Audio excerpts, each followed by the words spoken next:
mental health has this taboo sort of a thing to it where some people may think it's not a thing, some people think it is a thing, and then even people that think it is a thing, they also deep down inside like, well, like, just toughen it up. As a dad with 5 kids, you never know what problems your kids have. You have an assumption that you know, but do you really know? Like, it takes a certain amount of confidence to tell your parents that there's something wrong. Everybody lives in their own bubbles.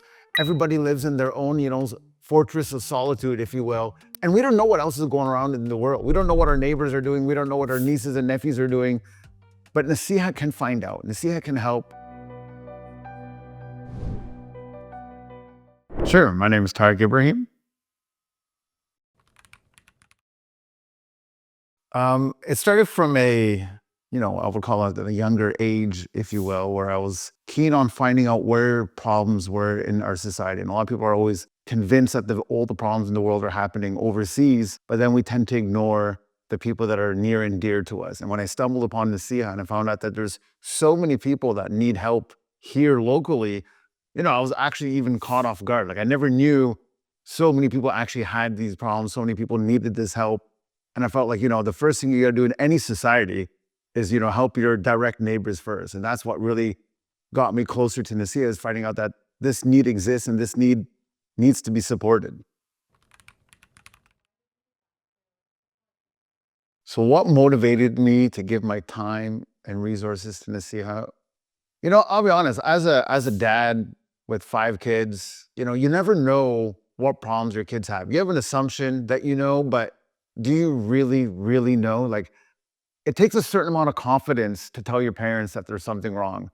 And Naseeha just seemed to be this like backup line of defense, that if the kid was too afraid to tell you, then they can always go and call the helpline, and then they could still get good advice. So they might not be willing to trust you with their deepest, darkest secret, but talking to someone they don't know that's not going to judge, it just seems like a good thing to have. And that's kind of what really drew me into Naseeha, is that, I can't be there for everything. Every parent tries to be, but sometimes you just can't be. And having an institution, an organization like Naseeha gives children a second chance, gives them the ability to, get the help they need without admitting it. Because, sometimes you don't want to admit something, but you still need the help, you still need the guidance, you need the support.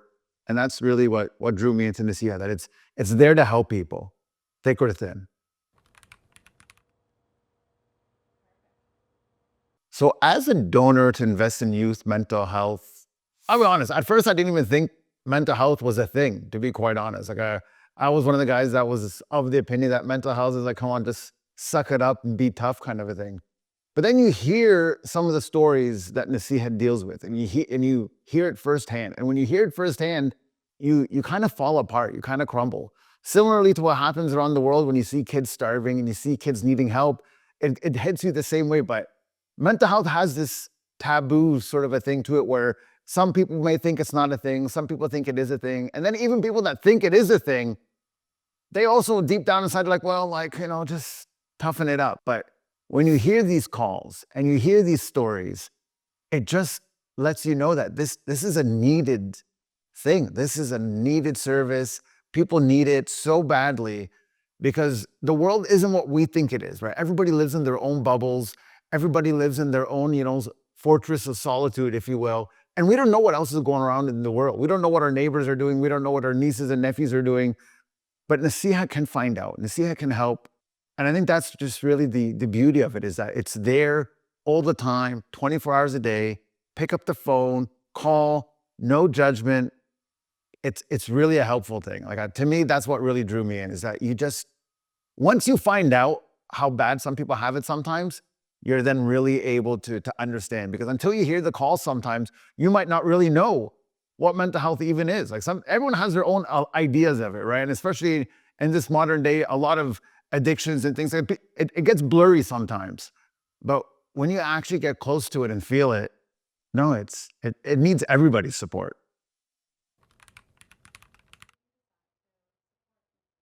So to me, mental health is a huge word. And I wish that people would define it better, to be quite honest, because I think, you have mental health, you have addictions, you have people that are, on drugs and they're trying to get out of it. Like, there's so many things involved in it, right? But at the end of the day, it's just people that need support. I think that's really what it comes down to. It's not an immediate thing. It's not like somebody's got their leg cut off, somebody that can't eat. No, it's a little bit more hidden, a little bit more subtle, and it's a little bit more harder to define, I feel. So to me, mental health is somebody that needs that person to talk to. It needs that person to confide in to help them get better. Because most of the time, I actually think some people don't even know that they might actually have these problems. And until they start talking and coming to that actualization that they need help, they won't even know it. So it's a very tricky subject. And I'm just happy that there's an organization like Naseeha that actually decided to go into it, help it, make it better for people, because you have a conversation every day, you go to work, hey, how's it going? And everybody always says, great, good. No one ever says, my life sucks, I want to kill myself. It never ends up happening. But when you have this organization that's able to have people call in and just let it all out, I think that is something that society needs to understand a lot more. So mental health to me is just every individual has their own mental health problem. Like it's its own definition to every single person. But ultimately, I feel it's when you're not feeling good on the inside and you don't know what it is, that's the first step of figuring out mental health. It might sound a little bit superficial. It might be like, oh, that's so lovey-dovey and fluffy. But really, that's step one. And once you're able to figure it out, talk to someone, define it better, then it starts to become more and more clear what the problem is. But until you call, until you talk to someone, you just don't feel right. That's step one. If there was one message for a youth or an individual that's struggling silently, I would say don't. There is no, it's not cool to struggle by yourself. It's not manly, it's not feminine to keep it all in and just, chug along. Because you don't know what your breaking points are going to be. Like some things, okay, maybe you can toughen it up, but the saying is, that was the straw that broke the camel's back. And you don't know what that straw is going to be, and you don't know what you're actually breaking. So to me, it's like when you feel it, you need to have this support network. You need to have people you can talk to, people you can confide in, people that can actually trust to help you out. Now, not everybody can give you good advice. Not everybody's going to help you. But step one is having that circle of people, having that, circle of trust, if you will. And if you don't have that, I think that's kind of what Naseeha is all about, is that first line of defense. That if you can't find it elsewhere, then Naseeha is there to help you. So you have to always just be able to express yourself, to make sure you get the help you need, to make sure you feel good about yourself. Like every day you should wake up and having this, and it's hard to do naturally, right? But the idea is you wake up every day and you should be thankful for everything you've been given, whether you've been given the worst scenario in life or the best scenario in life. I think everybody has to always remember that somebody really does always have it worse, right? So step one, of course, is having that. Now, if you can't get to that zone, I think that might be the spot in your world where you need to find out what is going on in my life. Why can't I find that quote unquote happiness? And it might not be happiness per se, like you're not joyful or full of jubilation every single day,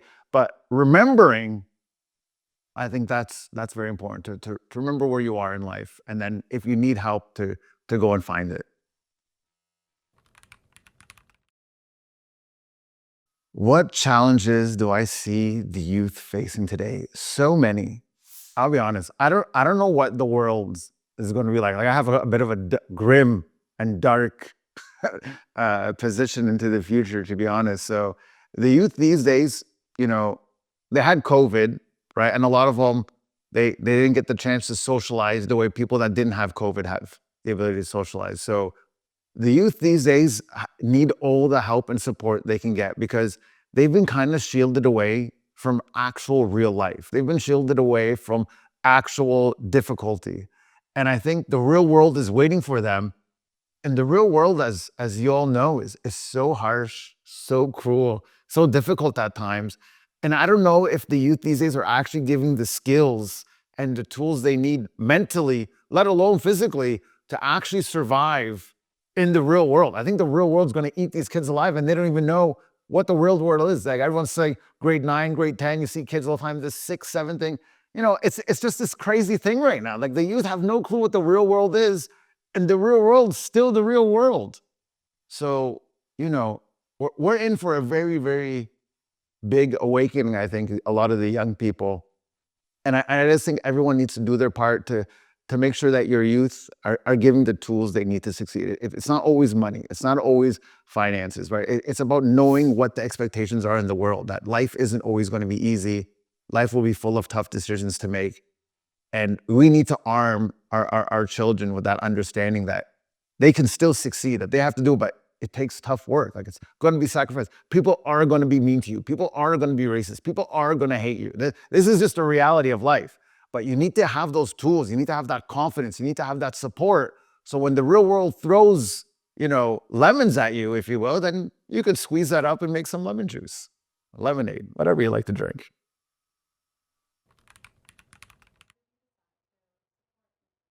What advice would I give to young people? Young people, listen up. Real talk.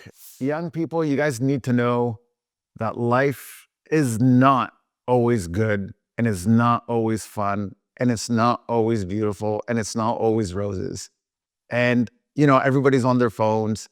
Everybody's always seeing what the other guy's got, what the other girl has. She's prettier than me. He's got bigger muscles than me. It's a world of comparison, right? And not to say that, when I was growing up, because that ages me so much, but the comparison before was the people on your street. And if you're on a street, everyone's pretty much the same. So now the comparison has gotten so big. So I think young people, youth, individuals, even adults, just ground yourself in the reality that this life is a temporary life. This life you will live, you will die, and your job is just to do your best.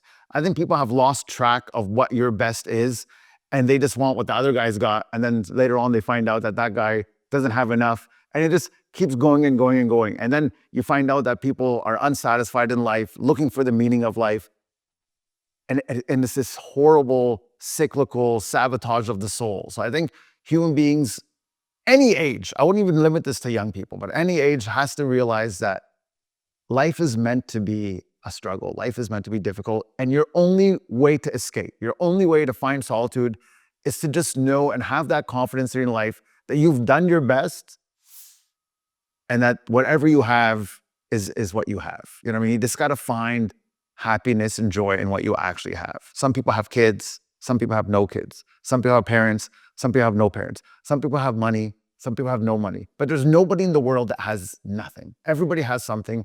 It's just rubbing it off a little bit, blowing on it, and realizing that you actually have a treasure there.